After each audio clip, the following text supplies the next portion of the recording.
So ಎಲ್ರಿಗೂ ನಮಸ್ಕಾರ. ಇವತ್ತಿನ ವಿಡಿಯೋದಲ್ಲಿ ಏನ್ ಕಲಿತೀವಪ್ಪ ಅಂದ್ರೆ ಕಮ್ಯುನಿಕೇಶನ್ ಸ್ಕಿಲ್ಸ್ ನ ಯಾವ ರೀತಿ ಇಂಪ್ರೂವ್ ಮಾಡ್ಬೇಕಂತ ಹೇಳ್ಕೊಡ್ತೀನಿ ಬನ್ನಿ. ಸೊ ಕಮ್ಯುನಿಕೇಶನ್ ಸ್ಕಿಲ್ಸ್ ಅಂದ್ರೆ ಇದು ನಮ್ಮ ಲೈಫ್ ಅಲ್ಲಿ ತುಂಬಾ ಇಂಪಾರ್ಟೆಂಟ್. ವೆದರ್ ನಾವು ಕಂಟೆಂಟ್ ಕ್ರಿಯೇಷನ್ ಅಲ್ಲಿ ಆಗಿರ್ಬೋದು, ಜಾಬ್ ಆಗಿರ್ಬೋದು, ಒಬ್ಬ ಎಂಟರ್ಪ್ರಿನರ್ ಆಗಿರ್ಬೋದು, ಪಬ್ಲಿಕ್ ಸ್ಪೀಕಲ್ಲೇ ಆಗಿರ್ಬೋದು. ಸೊ ಮೇನ್ ಆಗಿ ತುಂಬಾ ಇಂಪಾರ್ಟೆಂಟ್. ಸೊ ವಿಡಿಯೋನ ಕೊನೆ ತನಕ ನೋಡಿ, ನಾನು ನಿಮ್ಗೆ ಪ್ರಾಮಿಸ್ ಮಾಡ್ತೀನಿ ಈ ವಿಡಿಯೋ ನೋಡೋದಂದ್ರೆ ಬೇರೆ ವಿಡಿಯೋ ನೋಡೋ ಅವಶ್ಯಕತೆನೇ ಇರಲ್ಲ. ಸೊ ವಿಡಿಯೋನ ಸ್ಟಾರ್ಟ್ ಮಾಡೋಣ ಬನ್ನಿ. ಕಮ್ಯುನಿಕೇಶನ್ ಸ್ಕಿಲ್ಸ್ ಇಂಪ್ರೂವ್ ಮಾಡೋಕ್ಕೆ ನಾನು 3 ಸ್ಟೆಪ್ ಮಾಡಿದ್ದೀನಿ. ಅದರಲ್ಲಿ ಮೊದಲನೇ ಸ್ಟೆಪ್ ಬಂದ್ಬಿಟ್ಟು self awareness. Know your self awareness. ಅಂದ್ರೆ ಸೆಲ್ಫ್ ಅವೇರ್ನೆಸ್ ಅಂದ್ರೆ ಕಮ್ಯುನಿಕೇಶನ್ಸ್ ಅಲ್ಲಿ 3 ಲೆವೆಲ್ ಇದಾವೆ. ಫಸ್ಟ್ ಒನ್ ಬಂದ್ಬಿಟ್ಟು ಬಿಗಿನರ್, ಸೆಕೆಂಡ್ ಒನ್ ಬಂದ್ಬಿಟ್ಟು ಇಂಟರ್ಮೀಡಿಯೇಟ್, ಥರ್ಡ್ ಒನ್ ಬಂದ್ಬಿಟ್ಟು ಅಡ್ವಾನ್ಸ್.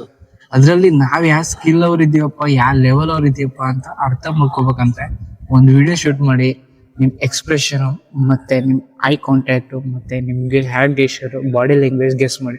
ಅವಾಗ ನಿಮ್ಗೆ ಗೊತ್ತಾಗುತ್ತೆ ನೀವು ಯಾವ ಲೆವೆಲ್ ಅವ್ರು ಇದಿರತ್ತ. ಸೊ ಸೆಕೆಂಡ್ ಸ್ಟೆಪ್ ಬಂದ್ಬಿಟ್ಟು 3 ಫಾರ್ಮುಲಾ ಅಂದ್ರೆ 3 ಸ್ಟೆಪ್ ಫಾರ್ಮುಲಾ ಅಂತ. 3 ಸ್ಟೆಪ್ ಫಾರ್ಮುಲಾ ಅಲ್ಲಿ ಫಸ್ಟ್ ಒನ್ ಬಂದ್ಬಿಟ್ಟು think, structure and speak. First one ಬಂದ್ಬಿಟ್ಟು ಥಿಂಕ್ ಅಂದ್ರೆ ನಾವು ಏನ್ ಮಾತಾಡ್ಬೇಕು ಮತ್ತೆ ಯಾವ ರೀತಿ ಮಾತಾಡ್ಬೇಕಂತ ಥಿಂಕ್ ಮಾಡ್ಬೇಕು. ಸ್ಟ್ರಕ್ಚರ್ ಅಂದ್ರೆ ಯಾವ ಸ್ಟ್ರಕ್ಚರ್ ಅಲ್ಲಿ ಮಾತಾಡ್ಬೇಕಂತ ಯೋಚನೆ ಮಾಡ್ಬೇಕು. ಅದಾದ್ಮೇಲೆ ಮೂರನೇ ಬಂದು ಸ್ಪೀಕ್. 3 ಆಯ್ತಾ, 2 ಆಯ್ತಾ, 2 ಆಗಿದ್ಮೇಲೆ ಮೂರನೇ ಫಾರ್ಮುಲಾ ಬಂದ್ಬಿಟ್ಟು ಬಾಡಿ ಲ್ಯಾಂಗ್ವೇಜ್ ಅಂಡ್ ಟರ್ನ್ ಅಂತ. ಬಾಡಿ ಲ್ಯಾಂಗ್ವೇಜ್ ಅಪ್ಪ ಅಂದ್ರೆ ನಾವು ಮಾತಾಡುವಾಗ ನಮ್ ಕೈ ಮತ್ತೆ body gesture, hand gesture, eye contact, camera skills ಇವೆಲ್ಲ ಮುಂದಾದ ಬರ್ತಾರೆ. ಟರ್ನ್ ಅಂದ್ರೆ ನಮ್ ವಯಸ್ಸು, ಮಾಡ್ಯುಲೇಷನ್ ಯಾವ ತರ ಐತೆ, ಹೈ ಐತಾ, ಲೋ ಐತಾ ಅದು.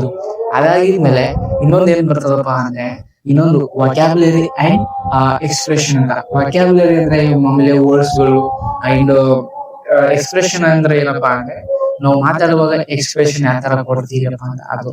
5ನೇ ಸ್ಟೆಪ್ ಬಂದ್ಬಿಟ್ಟು 15 ಮಿನಿಟ್ಸ್ ಪ್ರಾಕ್ಟೀಸ್ ಡೈಲಿ. ಸೊ ನಾವು ಕಮ್ಯುನಿಕೇಶನ್ ಸ್ಕಿಲ್ಸ್ ಇಂಪ್ರೂವ್ ಮಾಡ್ಬೇಕಪ್ಪ ಅಂದ್ರೆ 15 ನಿಮಿಷ ಡೈಲಿ ಪ್ರಾಕ್ಟೀಸ್ ಮಾಡಿ ವಿಡಿಯೋನ ಮಾಡ್ಕೊಳ್ಳಿ. ಡೈಲಿ ಒಂದೊಂದು ವಿಡಿಯೋ ಮಾಡಿ, ಅವಾಗ ಕಮ್ಯುನಿಕೇಶನ್ ಸ್ಕಿಲ್ಸ್ ಇಂಪ್ರೂವ್ ಆಗುತ್ತೆ. ಡೈಲಿ ಒಂದೊಂದು ವಿಡಿಯೋ ಮಾಡ್ತಿರಲ್ಲ, ವಿಡಿಯೋ ಮಾಡ್ಬಿಟ್ಟು ನಿಮ್ ವಿಡಿಯೋ ನೀವು ನೋಡಿ, ಅದರಲ್ಲಿ ಹ್ಯಾಂಡ್ ಗೆಸ್ಚರ್, ಬಾಡಿ ಲ್ಯಾಂಗ್ವೇಜ್ ಮತ್ತೆ ಐ ಕಾಂಟ್ಯಾಕ್ಟ್, ನಿಮ್ ಎಕ್ಸ್ಪ್ರೆಷನ್ ಯಾವ ರೀತಿ ಐತೆ ಅಂತ ನೋಡಿ. ಏನ್ ತಪ್ಪು ಮಾಡ್ತಿದಾರ ಆ ಮಿಸ್ಟೇಕ್ ನ ತಿರುಗಿ ಮಾಡ್ಕೊಳ್ಳಿ. ಆಯ್ತಾಯ್ತಾ.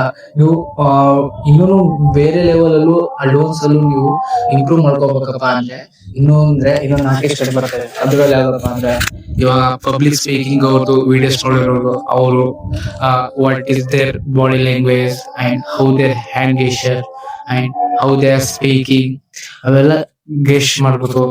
ಶೇರ್ ಮಾಡಿ ಮತ್ತೆ ಫೋಕಸ್ ಮಾಡಿ. ಅದಾಗಿದ್ಮೇಲೆ ಡೈಲಿ ಇಂಟರ್ವ್ಯೂಸ್ ಆಗಿರ್ಬೋದು, ಹೀರೋಗಳದ್ದು, ಬಾಲಿವುಡ್ ಆಕ್ಟರ್ಸ್ ಮತ್ತೆ CEO, ಇಂಟರ್ಪ್ರಿನರ್ಸ್, ಬಿಸ್ನೆಸ್ ಮ್ಯಾನ್ಸ್ ಅವ್ರದ್ದೆಲ್ಲ ಇಂಟರ್ವ್ಯೂ ನೋಡ್ಕೊಳ್ಳಿ. ಅವರು ಹ್ಯಾಂಡ್ ಗೆಸ್ಚರ್ ಮತ್ತೆ ಪಾಸ್ ಯಾವ ತಗೋತಾರೆ ಅವೆಲ್ಲ ಇಂಪಾರ್ಟೆಂಟ್. ಸೊ ನಿಮ್ಗೆ ಏನಾದ್ರೂ ಈ ವಿಡಿಯೋ ಇಷ್ಟ ಆಗಿದ್ರೆ ಈ ವಿಡಿಯೋನ ಲೈಕ್ ಮಾಡಿ ಮತ್ತೆ ನನ್ನ ಚಾನೆಲ್ ಸಬ್ಸ್ಕ್ರೈಬ್ ಮಾಡಿ. ಮತ್ತೆ ನಿಮ್ಗೆ ಯಾವ ಟಾಪಿಕ್ ಮೇಲೆ ಬೇಕು ವಿಡಿಯೋ ಅಂತ ಕಮೆಂಟ್ ಮಾಡಿ. ನಾನು ಟ್ರೈ ಮಾಡ್ತೀನಿ ಆ ವಿಡಿಯೋ ಮೇಲೆ, ಆ ಟಾಪಿಕ್ ಮೇಲೆ ವಿಡಿಯೋ ಮಾಡೋಕ್ಕೆ. ಸೊ ವಿಡಿಯೋ ಇಷ್ಟ ಲೈಕ್ ಮಾಡಿ. ಮತ್ತೆ ಸಿಗೋಣ ಇನ್ನೊಂದು ವಿಡಿಯೋದಲ್ಲಿ. ಬಾಯ್ ಬಾಯ್.